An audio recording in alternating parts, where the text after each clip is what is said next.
Hey folks, Michael here for Lake Michigan Angler. We have just finished the final weigh-in for the Big Pond Brawl May 4th event, and we're here with the first place boat, the captain, Jim Mueller from Stormtrooper. Jim, I mean, absolutely incredible box that you walked in here with. Up until that point, the first and second place boats were in that 50-pound range.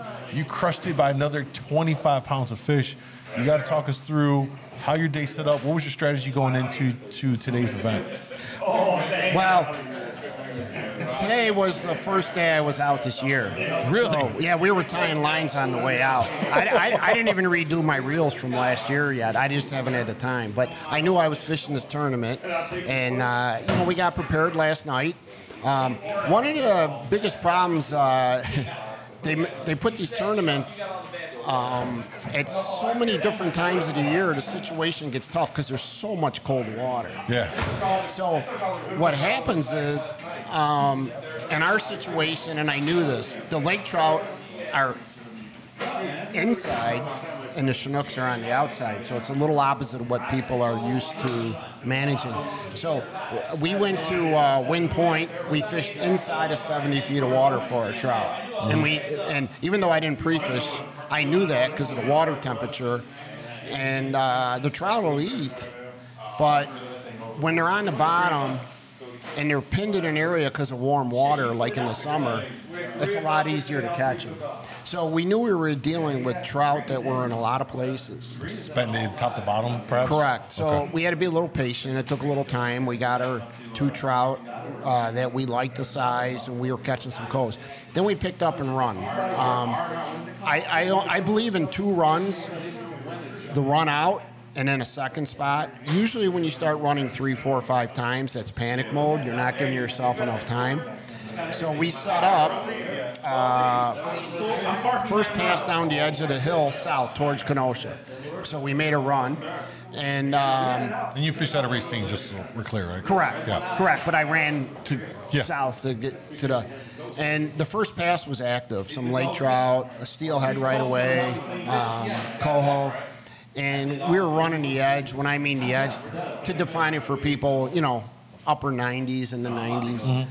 And, you know, I was happy, but, you know, in a tournament, obviously, you're looking for bigger fish. So we ended up having to roll out deeper for the Chinooks, like beyond 110, out 120s, 130s.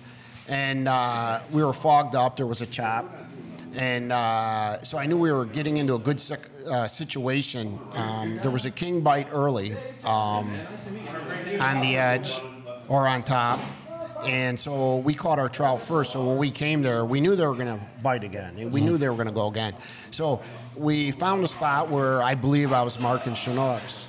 And I went over that spot probably 4 or 5 times and kept making adjustments. And in that process of making those adjustments, we were catching cohos, some lake trout we threw back that would have been nice to keep, but we had 2 big trout. So what ended up happening was, after that 5th pass over them, we figured it out a little bit, and we took 2 kings on a pass. And then we got one more pass across there. We had plenty of time left, but it was getting late in the tournament, and we were able to catch one more Chinook to weigh. Fortunately for us today, we didn't have to weigh any cohos, which is everyone's dream. It's pretty hard this time of year. So we weighed 3 nice kings and 2 lake trout. Yeah, really impressive. I mean, those kings were upper teens, right? Well, you know, I mean, there were some bigger kings coming in, but I think our biggest fish was 17. Okay. So, you know, 75 and a half, so about a 15-pound average, you know, no complaints. I think I had one that was only 13, you know, so right at that 15-pound average. I would take that in a summertime tournament. Yeah. Yeah, I'm not mad at that. So, in terms of the king fishing, what'd you get him to go on? Okay, so I had a friend, Jason, who was second place. He caught a couple kings, and his were all on spoons. Okay. All right, and he had them earlier than me. So we were running spoons, and we were getting action. Like a blue dolphin right away took a steelhead out on a 3/4 core. Can't remember exactly. You know, it was a pretty active day. We had the black Chili Willy Silver Streak was working out on a 150. And then we had flies out. There's no doubt. We didn't have any orange, but, you know, like summer fishing, white plastic, green plastic, chrome, you name it. And then, so finally, we started, I'm like, man, that rigger down 90, I know those kings are down here, but they're going to go again, you know, we're getting later on. And I moved one up to 60 before I could walk away too far. Craig yelled fish on and grabbed it. That was the first Chinook. It's like hitting in baseball, it's contagious. So we got that one in. Before we know it, the diver went next to it. So for us, it was flies, you know. On 8-inch paddles? Yes, Gotcha. Just like your summer fishing. Yep. You know, you just had to drive over them from several directions and stay with them and not leave if you believe that that's what you're fishing over. Okay, and I believe that. Normally, I would never drive over fish 4 or 5 times. We were catching other fish. We needed to get some Chinooks, and we hung in there. Okay, so, you know, with a little bit of luck, you know, so yeah. Yeah, that's pretty incredible. As far as the Laker goes, you said that you were working those guys a little bit on the inside. Was it, what'd you get those fish on? How are you fishing for those Lakers? So the lake trout is suspended spoons. Okay, but we were running some of our favorite early lake trout baits on coppers, like you know, we like a green plastic with a green crinkle. Okay. We were trying some of this stuff, and you know, of course, Cohos were touching on it. Yeah. So, yeah. So, and it's difficult with the lake trout, even though we had one on the bottom. We knew they're suspended as well. Okay, and they'll get a little easier to catch as we go on here. But again, with a tournament this early in the year, you know, you got to be flexible. You got to make some adjustments. When we fished our salmon on our move, I don't know how many times they changed speeds and angles over them. Okay, the water's awfully cold, but you got to keep your lures moving and have action on them. Okay, you zip it along, they might just laugh, so to speak. And just they'll let you zip by, but sometimes they want that speed. So I just don't know. I don't even know what it would be tomorrow. So we just keep making the adjustments.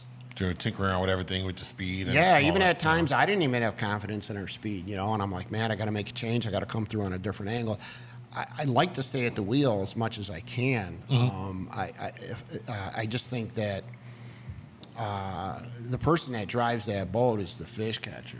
Everyone else is just sitting around, you know. So I try to stay on a line, get the speeds, work the angles, and let my crew catch the fish. Yeah, bring them in and stuff. Yeah, if I lose a fish, I'm in trouble. If they lose a fish, I can yell at them.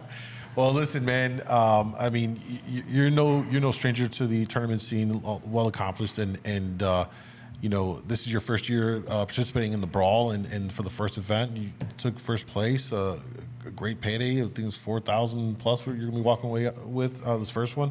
Are you in the series as well, or is it just for this event? Yeah, no, I'm in the series. You're in the series as well. So yes. You're off to a great start. It's gonna hold you up there with your points for the boat of the year. That's another $6,000 or whatever prize pot that's gonna be out there as well for grabs.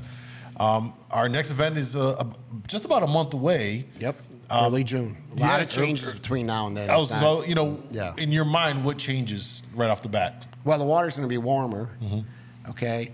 And then the lake conditions will determine a lot. Cloudy, foggy. Are we going to have that luck again? Is there going to be a chop? Is there going to be bright sun and calm? You said, like, right now you tend to find Lakers inside of the Kings. By then, would that maybe flip-flop where the Lakers might be further out than the Kings? I'm thinking it's going to flip-flop. Could flip-flop. I could be wrong. Yeah. Well, anyone will know when the But day if you're comes. asking me now, that's going to flip-flop. You should. It makes sense that it would. Man, well, great job, man. Thank you for sharing, you know, how the days fish with you. We look forward to seeing how this carries on to the next event here. Thank you guys for watching this recap here with our first place boat for the first date of our Big Pond Brawl here, Stormtrooper. You also run charters as well, correct? I do. So we'll go ahead and mention that if you want to go fish with Captain Jim here. Yeah, I fish out of Racine, Wisconsin, Stormtrooper charters. And, if anyone wants to go fishing, it's a fun time. Fun time. So thank you guys for watching. Thank you to Fish Hawk Electronics, Streamweaver Lures, I'm out of Senior Care of Northern Illinois, Blood Run, Pro King, Salmon Candy, Stinger, and of course, Spruce Island Camp. for all of their sponsorship and support throughout the Big Pond Brawl series this year. Thank you guys for watching Top Lines on the Water. We'll see you guys in the next video. Thanks, Mike.